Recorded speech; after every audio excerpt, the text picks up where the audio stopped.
Di ba? Dinadaan na lang, oh. Oh, pikon naman din. Oo, pikon. 18 plus, dalawa ang mali. Ano sabi? 18 plus, dalawa ang mali, sabi ni PJ Tube. Pikon naman din si Topacio, mga bossing. No, oh, eto, pakita ko sa inyo. Ayan, no? Ano, si Jesus Palsis, tapos si Jimmy Bondoc, tapos si Topacio. Eto, basher mo, Topacio, si Jesus Palsis, to.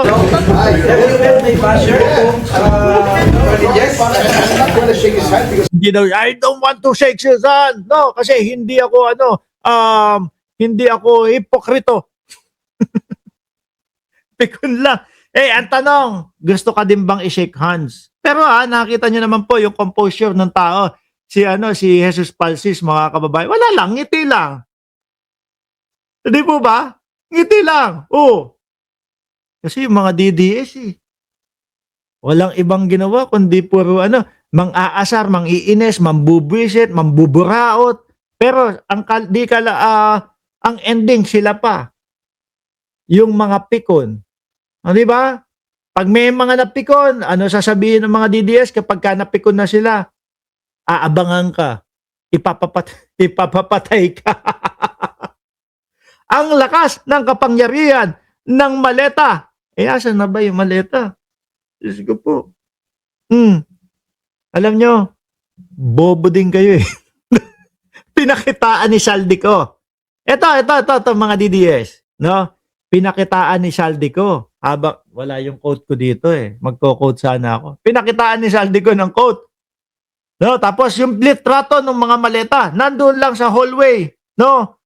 Garahe yata yung katabi, sports car. Sabi ng mga didis, naku, ayan na yung ebidensya. Puta, wala man lang akong nakitang litrato ni Martin Romualdez na nandoon na tumanggap. Wala man lang akong nakita na litrato ni Pangulong Bongbong Marcos na nasa gilid ng maleta. Yung mga didis, yan na yung ebidensya.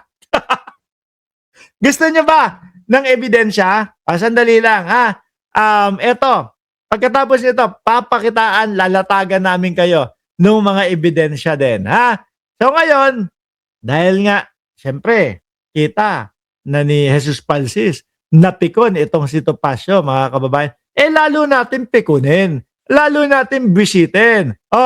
Bawal daw kasi ang bastos doon, Topacio, sa Quezon City. Diba?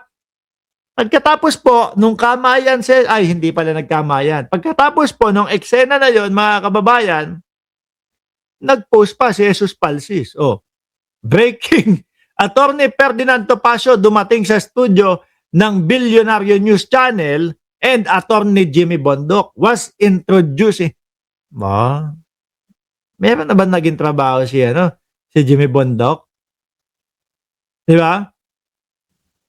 Anak ng putik naman yan. Maghintay ka, ma-upload yung mga picture sa bahay, sa Ilocos. Baka manginig tumbong mo. Ang hindi ko maintindihan sa inyo, mga bobo kayo. Gustong-gusto nyo nang mapatanggal, mapaalis, masibak, mawala sa posisyon si Pangulong Bongbong Marcos. Pero yung galawan ninyo at yung latag ninyo ng ebidensya,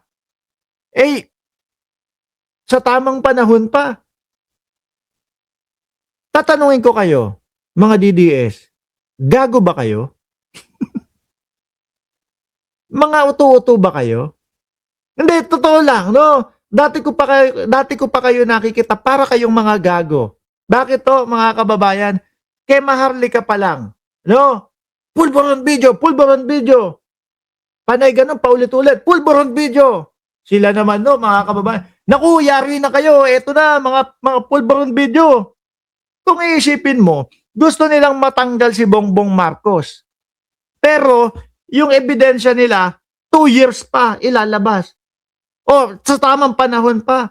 Ako kung gigil na gigil ako, tapos may ebidensya ako sa tao na gusto kong mapatanggal, ilabas ko ngayon araw na yan. Ngayon din, no? No? Ito mga DDS, yung mga sinasabi ng mga vlogger nila, matatanggal na si Bongbong Marcos, gigil na ho, Pero anak ng putik na yan, kailan daw ilalabas yung USB? Mas lumabas pa ho yung ano eh, yung basang kilikili. Nauna pa yung makita yung basang kilikili kaysa doon sa USB na ipinagmamalaki. O kaya ngayon, tinatanong ko kayo mga DDS, utu-utu ba kayo? Di ba? Sabi ni RJ, ulit, Sese, pero honest, bilib ako, ay talaga, binabasa ko yan. Hindi kami kagaya ng mga DDS vlogger na ang gagawin, oy, naku po, yari ako, wala ako sasagot dito. Wala akong sasagot dito, iba-block na lang. Hindi. Ayan, kasama ka doon sa bilang. Yun nga lang. Ang ano nito, kinabukasan, makikita ko, $500 yung naging live ko. Kagabi, kahapon, di ba? Hindi ano, kumbaga, may pangbala kami lagi sa inyo eh. Lagi namin masosupply ang mga sinasabi ninyo. Ano yan? Wala na. Iba na. Ayaw nyo na doon sa maleta. Ayaw nyo na doon sa ebidensya. Ito naman, kung sino makatalo kay Sarah. Iba-iba naman. Sino makatalo? Last na sasagutin ko to pa. Iba-iba ka eh. Sino makatalo kay Sarah? Kapag yung pula at pink, tuluyang nagsanib puwersa. Sample na lang kita ha. Ito, ano pa to, medyo malayo-layo pa to, ha? Pagka yung, sabihin mo na, si First Lady Lisa Marcos, nakumbinse na tumakbo pagka presidente o pagka vice-presidente, pagka nakumbinse si First Lady Lisa Marcos, tumakbo sa pagka vice-presidente, ay hindi, BBM na lang at Lenny. Trages kayo. Yari kayo. Oo, BBM, vice-presidente, tapos Lenny Robredo, presidente. Anak ng putek yan. Tapos na. Bakit? Sino makakatandem ni Sara Duterte? DDS. Sino boboto sa kanila? Mga DDS lang din. Di kayo mga DDS, nagbotohan. Eto, ilan ang naging boto ni Bam Aquino at ni Kiko Pangilinan nitong huling eleksyon?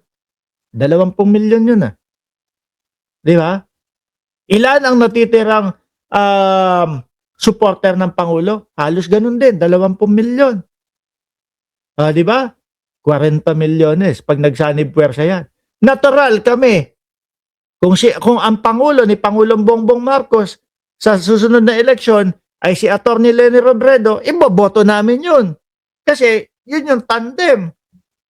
Diba? At sa ngayon, nakikita namin, nagtutulungan, yung dalawa na yan. Yung mga kakamping, nakikita ng mga kakamping kung paano nagtatrabaho si Pangulong Bongbong Marcos.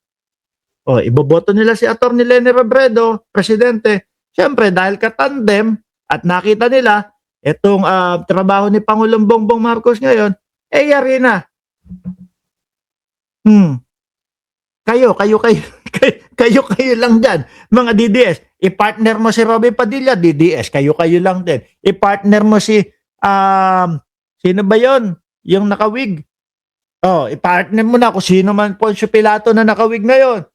DDS pa din, kayo. Si Bongo, kayo pa din dun. Kayo na lang dyan. Di ba nga kaya ang sinasabi nyo, kain suka daw kami.